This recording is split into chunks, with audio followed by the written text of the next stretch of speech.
600 కోట్ల రూపాయల సామ్రాజ్యం నిండు జీవితం ఒకే ఒక్క తోపుతో గాలిలో కలిసిపోయింది. కేవలం 25 ఏళ్ల వయసు, చేతిలో 600 కోట్ల రూపాయల ఆస్తి, విజయవంతమైన రియల్ ఎస్టేట్ వ్యాపారి. భవిష్యత్తు మీద ఎన్నో ఆశలతో ఉన్న కేతన్ అగర్వాల్ జీవితం ఊహించని విధంగా ముగిసిపోయింది. ప్రకృతి అందాలను ఆస్వాదిద్దామని చెప్పి లోహ్గఢ్ కోటకెళ్ళిండు కేతన్ అగర్వాల్ తన కాబోయే భార్య సియా గోయల్తో కలిసి. ఆ 21 ఏళ్ల సియా గోయలే తన ఉసురు తీస్తుందని చెప్పి అప్పుడు ఎక్స్పెక్ట్ చేయలేకపోయిండు. అక్కడ ఫోటోలు తీసుకుంటున్న టైంలో సడన్గా పాము వచ్చిందని నటిస్తూ కాపాడే నెపంతో ఒక్క తోపు దోసింది. దాంతో లోయలో పడిపోయిండు. ఆ టైంలో ఒక పొదని పట్టుకోవడంతో ప్రాణాలు కాపాడుకుండు. అంతేకాదు ఆ క్షణంలో తనను కాపాడడం కోసమే ఆమె అట్లా చేసిందని చెప్పి కూడా నమ్మిండు. ఆ నమ్మకంతో మరోసారి ఆమెతోటి అదే లోహ్గఢ్ కోటకి వెళ్ళిండు. అదే అతని ప్రాణాల మీదకి తెచ్చింది. ఈసారి తన ప్లాన్ ఫెయిల్ కాకుండా తన ప్రియుడు చేతన్తో కలిసి పక్కాగా ప్రయత్నం చేసింది సియా గోయల్. లోహ్గఢ్ కోట మీద నుంచి కేతన్ని లోయలోకి నెట్టేసింది. ఈసారి ఎవరూ కాపాడలేకపోయారు. 400 అడుగుల లోతులో పడిపోయి కేతన్ అగర్వాల్ చనిపోయిండు.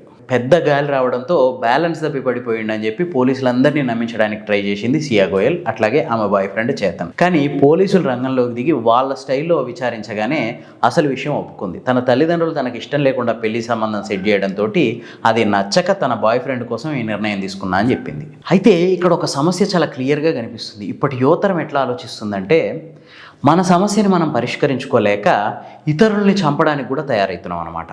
తల్లిదండ్రుల ఒత్తిడిని నీ సొంత నిర్ణయంతో వ్యతిరేకించాలి. అవసరమైతే ఎదురు తిరగాలి, లేదంటే ఎదిరించి నిలబడాలి. అది కూడా కుదరకపోతే ఇంట్లో నుంచి వెళ్ళిపోయి నువ్వు కోరుకున్న అబ్బాయిని పెళ్లి చేసుకోవాలి. అంతే తప్ప ఒక అమాయకుని బలి చేయడం అనేది నిజంగా దుర్మార్గం. చాలామంది ఏమంటున్నారంటే, నిజమైన ప్రేమ ముందు ఎంత డబ్బున్నోడైనా తుస్సే అని చెప్పి ఈ విషయం మీద కామెంట్లు చేస్తున్నారు. అయితే ఇక్కడ మనందరం ఒక విషయం గమనించాలి. నిజమైన ప్రేమ ఎప్పుడూ ఇంకొకరి ప్రాణాన్ని తీయాలని కోరుకోదు. బలవంత వివాహాలు తప్పే కావచ్చు, కానీ దానికి పరిష్కారం ఇట్లా హత్యలు చేయడం కాదు.